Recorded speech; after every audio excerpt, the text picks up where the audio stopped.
I have spent my entire life living with the residue of an experience that is both unique and difficult to describe. The event itself is minuscule when compared to the effect it leaves on the personality. That effect has not diminished, quite the opposite. It now tears at me, screaming at me. It feels as though I'm supposed to do something, but I'm not sure what. I know I desperately want it to serve others, but I don't know how. I'm certain my ego constantly gets in the way of its unfolding. It is as though I have to die all over again to get out of the way, in order to let the light of the experience shine through. Please excuse me if unedited I chop and change direction, but writing this is a very raw experience. It feels like one extracting their soul and dumping it on an autopsy table for students to ogle. In the early 70s, my family, mother, father, and 3 older brothers, would often go the freshwater river, Onkaparinga, to swim. We did so about 500 meters from the mouth of the river as it flowed into the ocean waters of the Eyre Peninsula. Most of Australia's rivers are silted. Often you can't see your own hand an inch below the waterline. South Australia is a brutally hot place in summer. 42 degrees C, or roughly 105 F, can last 10 days in a row. The beach in particular is a very popular spot, especially in the 70s, as few Aussies had air conditioning back then. I was about 3, a toddler, and I recall quite vividly that river was faster flowing and foamy, not as brutal as North American rivers can be, more subdued than that. I have no recollection of entering the water, of drowning, of any light or anything of the other side. So, I do remember, far more clearly than any memory of any event since, is the return. The best analogy of the feeling I can muster is, it was vaguely similar to when in a movie, the scene is of a crowd of thousands, a victim is nervously walking through the crowd, trying to remain anonymous from a hunting murderer. The audience can see the victim in the sea of people and senses the murderer in the crowd. Suddenly the camera zooms straight to the face of murderer. The audience for the first time knows who the murderer is, and an audible gasp is heard. It wasn't unpleasant, nor frightening. It was as though I knew it was going to happen. Now I was underwater, the sandy water swirling about my face. I was not a 3-year-old. I was closer to 30 in mind and intellect. I knew being in blackness of underwater was not a good place, and then it happens. From behind my head, my eyes tightly shut, a voice. "Hold your breath. Everything will fine. You'll be out in a minute." This voice was not heard with the ears, but it did translate to the only language I know. It was something like, if you can imagine, a non-accented Morgan Freeman. The tone was smooth, certain, all-knowing. It was in command, and I had complete and total trust and faith in it.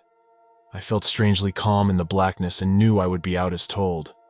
I believe I know the entity, but don't know how or who. I can't say with any certainty that it was a guide, angel, or Christ consciousness. It had no feel of it being family, such a grandparent. But that voice is woven into my being, and as real today as nearly 50 years ago. The next thing I remember was validated for me about 7 years after the event. I have no recollection of getting out of the water. The next image was an OBE, out-of-body perspective. My father is kneeling in front of me on the sandy shore. He is facing the river. To his right is the mouth of the river, and to his left my hysterical mother and brothers. My toddler body is facing my father, also hysterical, flapping its arms, eyes tightly shut, crying and clearly distressed. I, the 30-something-year-old OBE, me, is staring at the toddler's face about 100 millimeter, 4 inches. I know it's my body I'm looking at. I'm completely dispassionate about the little fellow's distress. Instead, I'm amazed and amused at the sight of copious sand coming out of its eyes, ears, and nose. The thought goes through my mind, my God, I didn't know that much sand could come out of a child's face.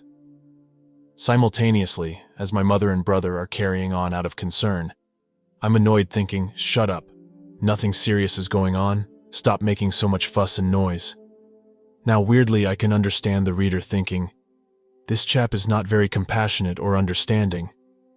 But in the OBE state, I'm very aware of the order of things, that nothing is wrong, all is well. I actually didn't know how so much sand got into the face of the toddler until about 7 years later. My family had never spoken of the incident that I recall until I was about age 10. My father recounts he was thigh-deep in water. The family was in panic, realizing I was nowhere to be seen. One of my brothers was diving in and out of the water searching. My father said I bumped into his leg. He tried to grab me, but the swirling waters freed his grip. He explained that a thought came to him that if I hit his leg again, he would drive me into the sand to secure a grip. Well, thanks, Dad.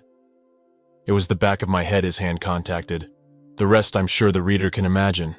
There was no doctors or hospital visit and no resuscitation necessary. These days a routine checkup might the course of action, but back in the day in Australia, if you weren't bleeding to death from a white pointer attack or bitten by one of countless deadly native creatures, a doctor's visit was a waste of time. In around the same time, I've narrowed down to weeks in my mind, I had the most unusual OBE, the second and last OBE ever. To say this was weird is an understatement, and to this day, I'm not 100% why it occurred. It is, however, as clear today as it was then.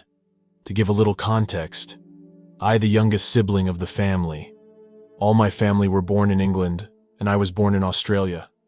Through my childhood, as long as I can remember, I was teased by all my family as being the little boong, a term now highly offensive, referring derogatorily to an Australian Aboriginal.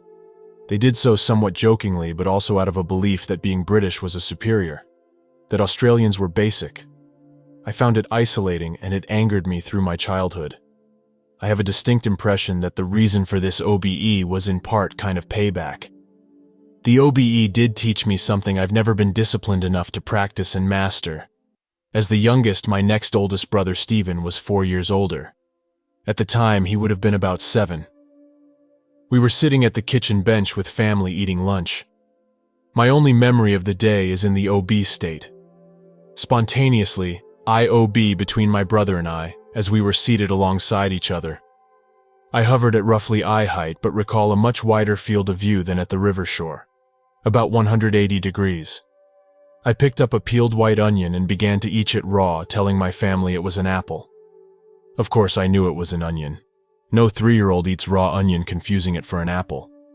What was stunned, that 30-year aspect of myself OB, was that I could taste what the toddler tasted, and moreover, I could control the flavor it tasted. By visualizing a Granny Smith apple, I could have the child taste apple while it chewed on an eye-watering onion. My brother was laughing at me, egging on what he thought was a clueless infant. But in OB state, I was laughing at the 7-year-old for being so stupid as to believe what was happening. I remember being both amazed at my ability to control the physical dimension and quite meanly ridiculing my 7-year-old brother. While I am estranged from my entire family, my brother would tell you to this day that had no idea what I was eating. He remembers the incident.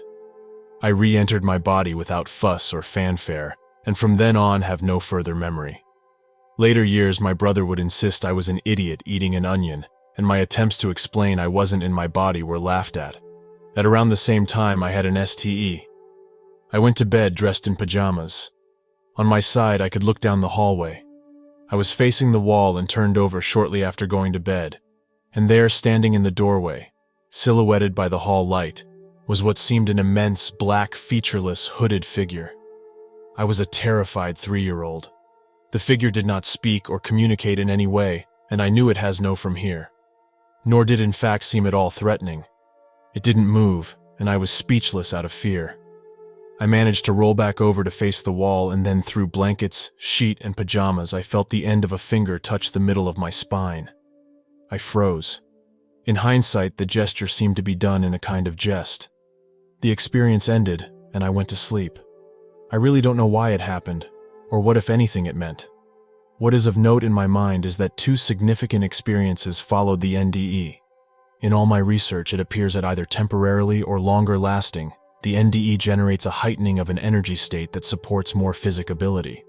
In my case, the heightening stopped weeks after, and never really returned to the same notable extent.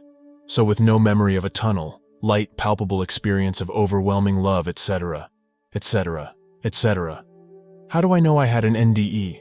The lifetime of effects it left behind. Interesting.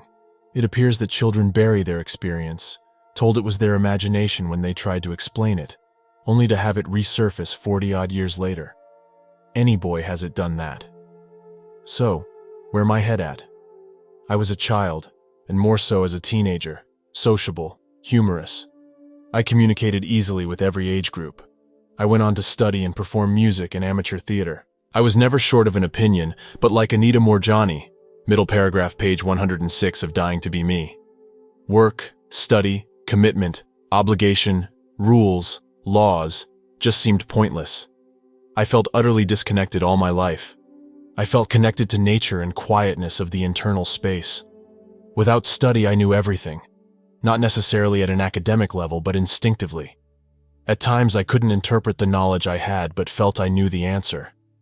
In my 30s, with a woeful academic record, I sat for series of IQ tests at an executive agency. I was applying for an engineering job. Now you would rightly say, woeful academic record, but you're an engineer.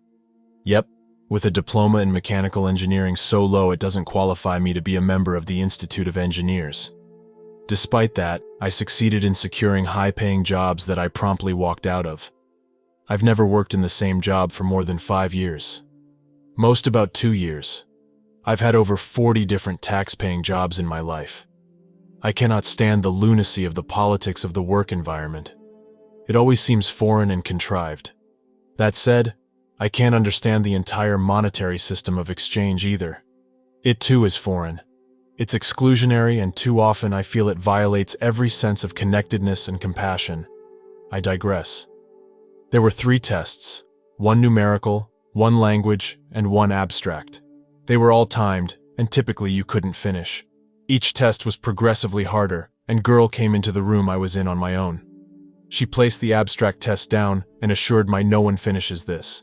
Don't worry, just do you best.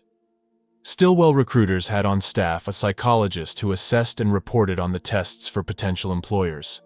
I started on the test in which a sequence of shapes had to be completed, and quickly the test became complex. I got out the way and selected answers that popped out at me. The girl walked in, said time's up, and I guessed the last answer. She was amazed I finished, and I had no idea how I had gone. I assumed not well. Moments later, she came back into the room and explained that the psychologist wanted to speak to me. I agreed, and in he wandered.